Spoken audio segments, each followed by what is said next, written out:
In the summer, the water in the river warms up to 25 and even up to 28 degrees. For fish, this is roughly the same as it is for us finding ourselves in a sauna without the ability to leave. It can't open a window and it can't go home.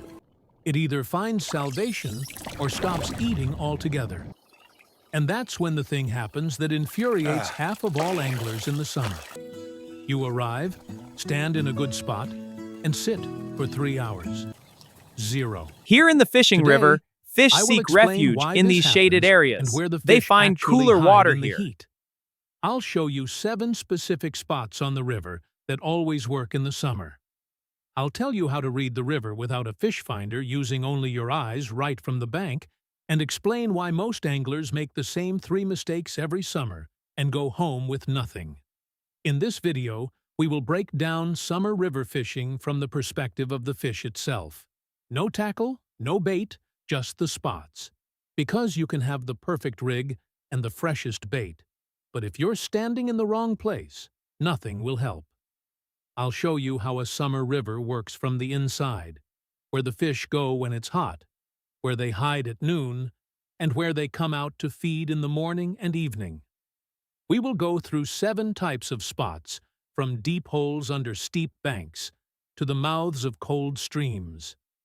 After this video, you'll be able to arrive at any unfamiliar river, and in the first half hour, understand where the fish are holding and where they are not. This isn't textbook theory. This is what works on real rivers right now, in the middle of summer.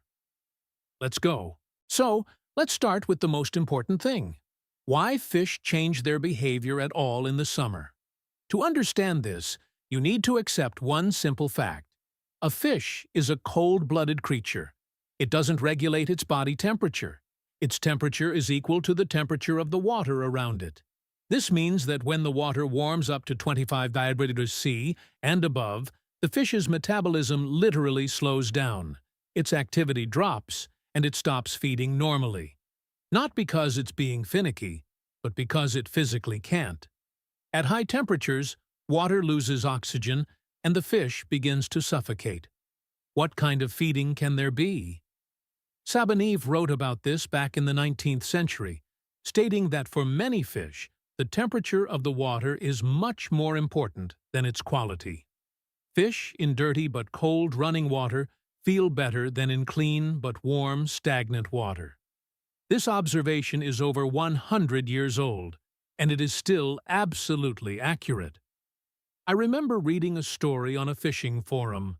A guy came to the Volga in July and stood on a wide reach. Beauty, open space, and convenient access to the water. He sat for half a day with 0 bites. Meanwhile, his neighbor on the bank, a grandpa of about 70 with a fishing pole by an old willow over the water, caught 5 bream in the same amount of time. The guy couldn't take it and went over to ask. The grandpa answered briefly, "You picked a beautiful spot, but fish don't appreciate beauty. They appreciate the cold." That's the whole secret of summer fishing in one phrase. So, the main task of an angler in the summer is not to find a beautiful spot, but to find a cold spot, or at least one cooler than everything around it. That's where the fish will go. That's where the fish will hold. And that's where you need to fish. And now I will tell you exactly where such spots are on the river. Write in the comments which of these spots you use most often in the summer. It's interesting to compare what works for whom. Spot number 1 is a deep hole under a steep bank, under a precipitous shore. This is perhaps the most reliable summer spot on any river. A steep bank is an undercut shore that overhangs the water. Under such a bank, there is always depth.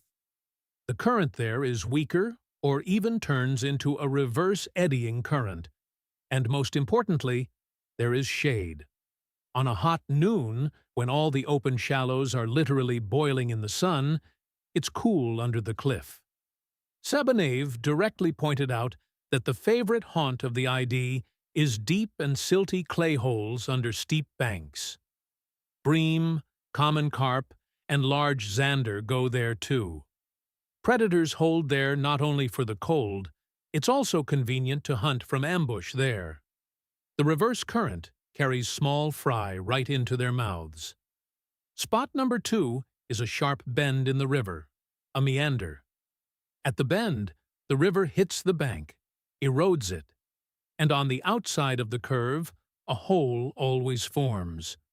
All the food is carried there: larvae, fry, and all sorts of bottom-dwelling creatures.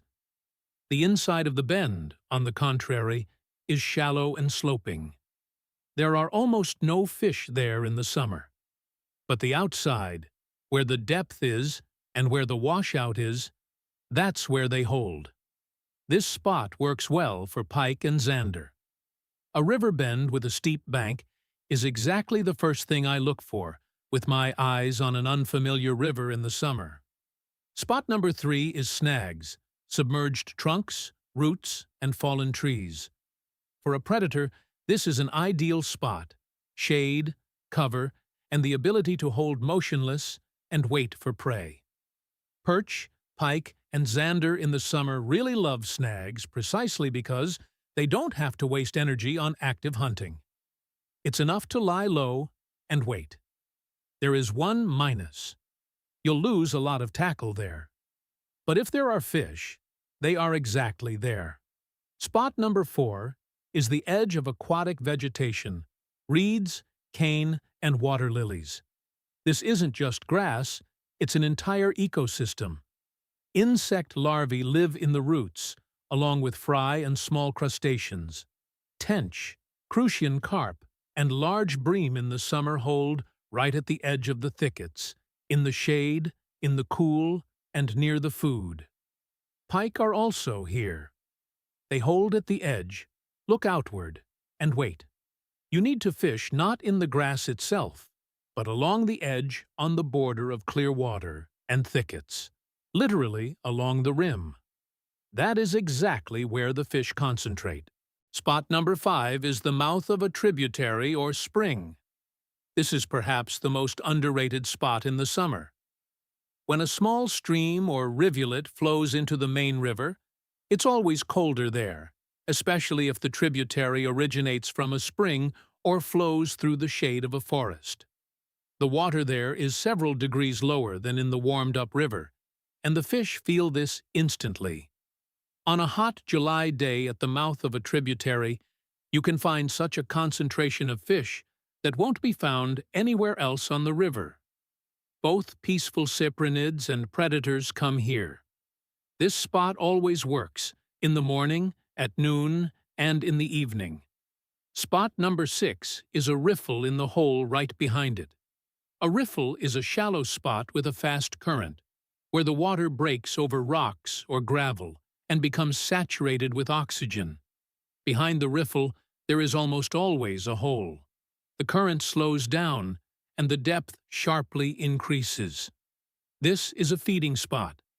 All the living creatures carried from the riffle, larvae, fry, and worms, settle in the hole behind it. Chub, ID, and perch hold there.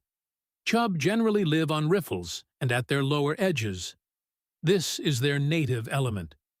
In the summer heat, they drop down slightly below the riffle into a zone with a moderate current and slightly greater depth. Spot number 7 is an oxbow lake. This is an old riverbed that was once the main one, and then the river carved out a new path for itself. The water there is stagnant, or almost stagnant. There is depth, and the vegetation is dense.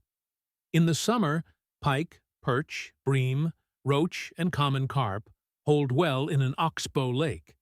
It's cooler there than on an open reach due to the shade from the trees and the absence of a direct current that drives warm water. But there is an important exception.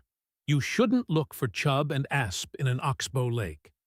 These are fish exclusively of running water, of a live current. They do not live in stagnant water. So, 7 spots: a hole under a steep bank, a river bend, snags, the edge of vegetation, the mouth of a tributary, a hole behind a riffle, and an oxbow lake. Remember this list, and in the summer on any river, you will have a starting point for your search. Now about time, because it's not enough to know where the fish are, it's important to understand when they feed there. In the summer, this is especially critical. The most important window is early morning, an hour or two before dawn, and until about 10:30 to 11:30 a.m. At this time, the water hasn't had time to warm up yet. There's enough oxygen in it, and the fish are active. It is in the morning that they come out to feed, including in the shallows toward the bank and toward overhanging bushes. Perch in the early morning scatter far from their daytime holding spots in pursuit of fry. Carp and common carp can feed for another hour and a half after sunrise. Crucian carp, oddly enough, stop feeding heavily 15 minutes before sunrise. Such is their peculiarity. After 10 to 11 hours, as the heat builds up, the picture changes sharply. The water warms up, oxygen drops, and the fish go to the depths, into the shade, into the snags, and into the coolness of holes and tributaries. Fishing at noon on an open reach is a practically useless endeavor. I myself have made this mistake several times in July. You arrive at 2 p.m., the sun is at its zenith, and the water's like warm milk. You sit for an hour or two, and nothing happens. You start getting mad at the tackle and the bait, and you change everything. But the fact is simply that the fish are no longer there. They went deep back in the morning. It's not the tackle's fault, it's just the wrong time. In the evening is the second window, from 6-7 p.m., when the sun starts to set and the water slightly cools down, the fish come out again. Tench, Crucian carp, Ide, and Zander bite especially well in the evening. Evening fishing in the summer is often no worse than morning fishing, and sometimes even better, especially if the day was cloudy. Night is the time of predators. Pike, asp, and catfish come out to hunt specifically at night. In the dark, large predatory fish feel much bolder. They come out into open areas and onto riffles toward the bank. If you want a trophy pike or catfish in the summer, night fishing will give you more chances than any daytime trip. So, for the timing, morning until 11 a.m., evening from 6 p.m., and night for predators. The middle of the day is an exception, unless you are at a hole with an influx of cold water or in deep snags in the shade. Now, about how to find all these spots on the river without a fish finder and without a boat. Just with your eyes, standing on the bank.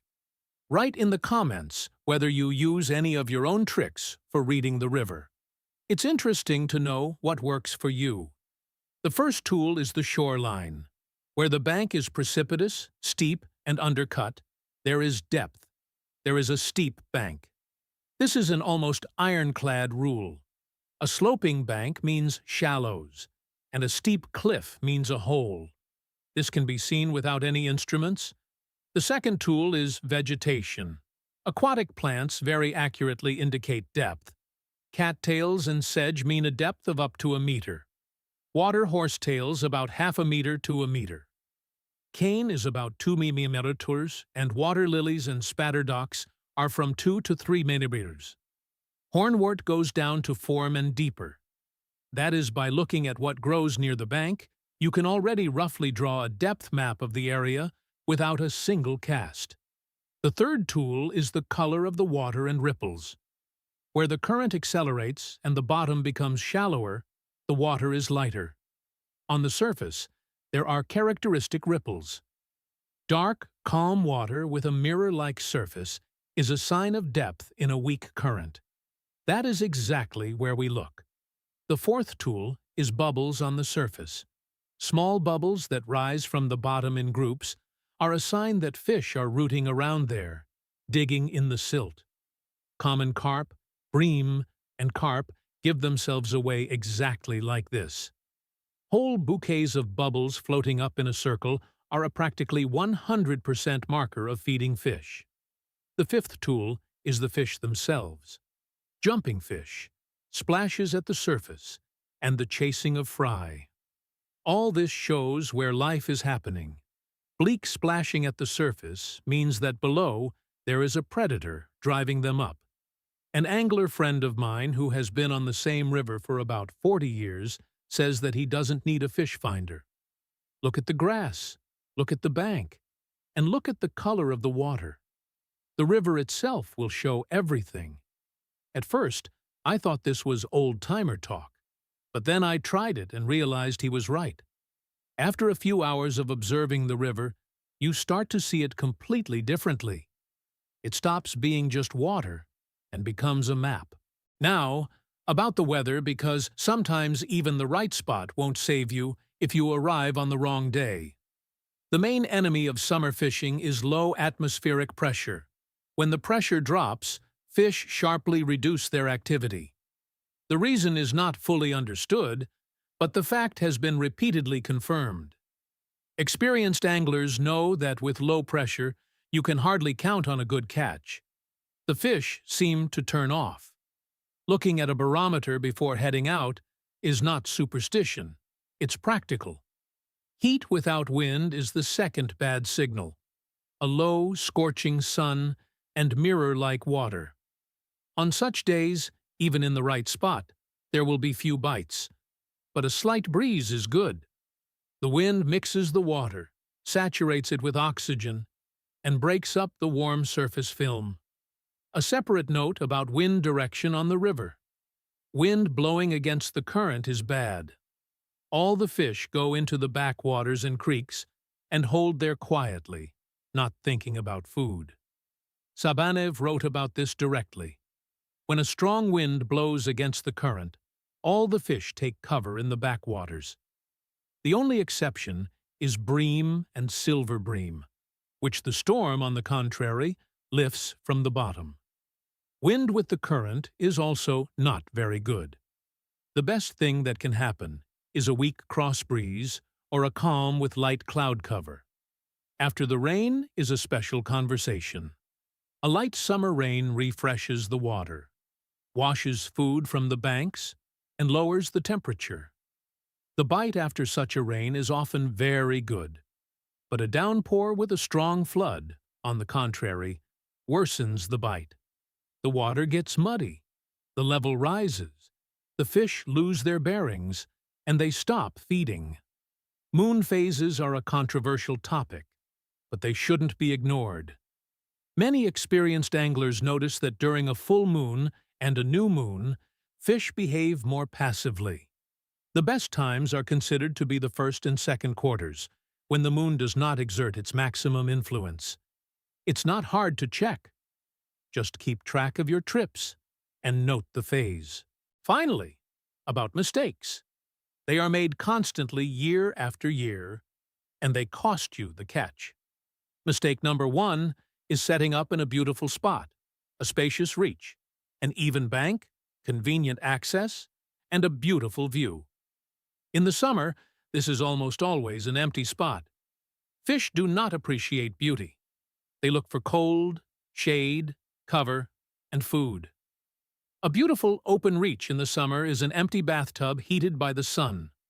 Look for ugly spots, steep banks, snags, overhanging bushes, thickets of grass, and dark holes. Mistake number 2 is going at noon.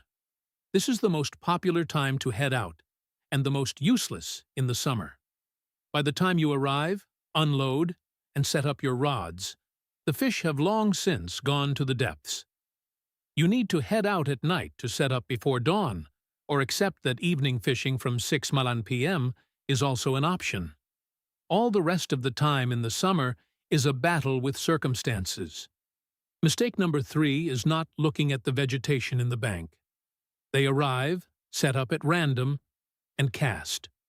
5 minutes of observing the river, the shoreline, grass, watercolor, and bubbles gives more information than an hour of aimless casting.